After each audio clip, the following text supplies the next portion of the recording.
Saya ingin menyimpulkan pertemuan kita malam ini bahwa topik tentang Maulid Nabi SAW sudah banyak perbincangan di masa dulu dan kini, dari zaman old sampai dengan zaman now.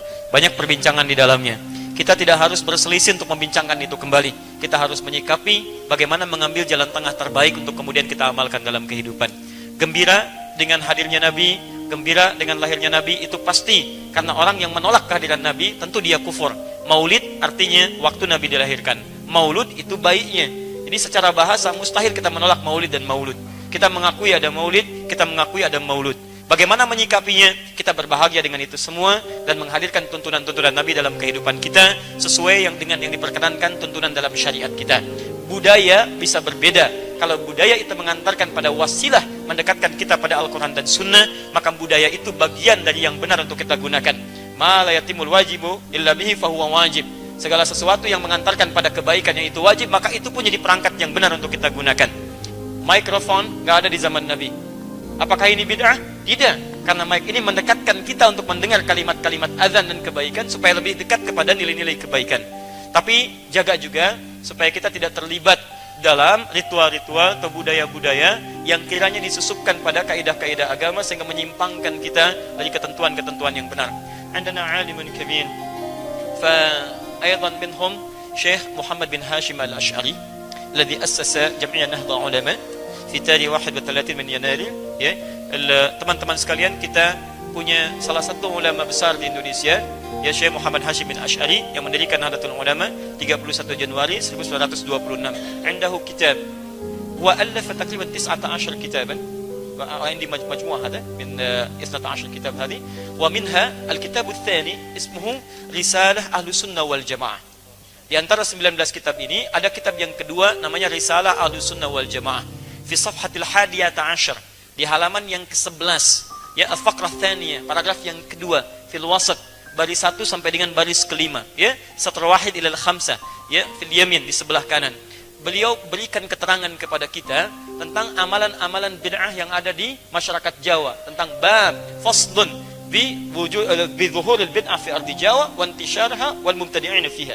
Antum mulai dari halaman yang ke-9, ibda min safha at-tasi'ah, mulai dari halaman ke-9 langsung buka halaman ke-11-nya.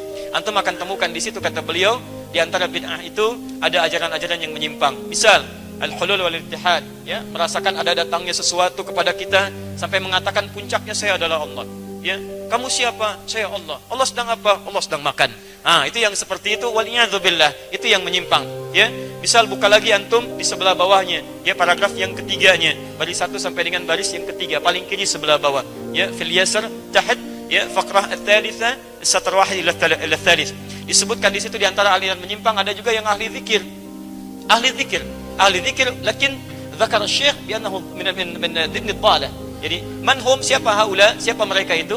Yaitu humul ladzina, ya, mereka itulah orang-orang yang yasifuna anfusahum, mereka menyebut dirinya sendiri, ya, sudah sampai hum yasilu ila daraja, yani haitsu innahum wasafu anfusahum bi annahum qad ta'allaqa billahi subhanahu wa ta'ala wa bisabab hadhihi at-ta'alluq fala yantabiqu alaihim al-amr wan nahy, ya, karena aksar Nabi sallallahu alaihi wasallam. Jadi mereka merasa sedang ada hubungan dengan Allah subhanahu wa ta'ala, jadi karena banyak berzikir merasa dekat dengan Allah, wasafa qalbuhu, dia merasa bersih hatinya dan tidak berlaku perintah dan larangan lagi. Jadi kalau antum temukan orang ahli zikir tapi enggak salat, kata Syekh Hashim Ash'ari, itu orang sesat, jangan diikuti. Antum temukan walaupun misalnya gelarnya kiai, pakai jubahnya selebar Batman bahkan lebih misalnya, ya, misal, terus dia berzikir dan sebagainya, zikir-zikir, tiba-tiba enggak salat, azan datang dia enggak salat. Syekh, kok tidak salat? Kan sudah azan. Nanda baru latihan. Kalau saya, jasad sedang solat, tapi roh, jasad sedang bicara, tapi roh sedang solat di hadapan Allah.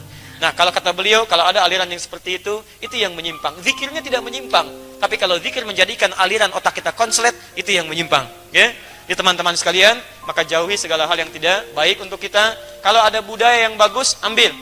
Tadi misalnya ada lagu yang baik, ya, nasyid, seperti nasyid orang-orang Arab dulu, Hasan bin Sabit dan sebagainya. Kata beliau tadi di Kanada, ya, antum masih ingat siapa namanya? Irfan Makki, ya, beliau menyanyikan nasyid yang sangat bagus. Bahkan pernah antum dengar ada kisah Michael Jackson katanya, dia masuk Islam menyanyikan lagu, padahal lagunya lagu Irfan Makki tentang haji. Ya, begitu disampaikan tentang nasyid itu, Anda tahu apa yang terjadi? 2 orang perempuan di Kanada masuk Islam. Hanya mendengar itu. Ketika ditanya kenapa masuk Islam, terbuka hati saya ketika mendengar kalimat-kalimat yang disampaikan Irfan Maki, menjelaskan keindahan Islam, ada aura kebaikan, ada nilai-nilai kebaikan. Lalu apakah antum katakan wasilah itu bid'ah? Antum sendiri belum pernah mengislamkan orang. Dia dengan kalimatnya orang masuk Islam. Lalu antum katakan orang mengislamkan orang lain dengan bid'ah. Antum dari ujung rambut sampai ujung kaki bid'ah.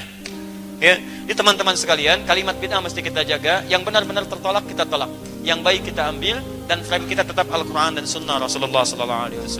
Sepakat sampai sini?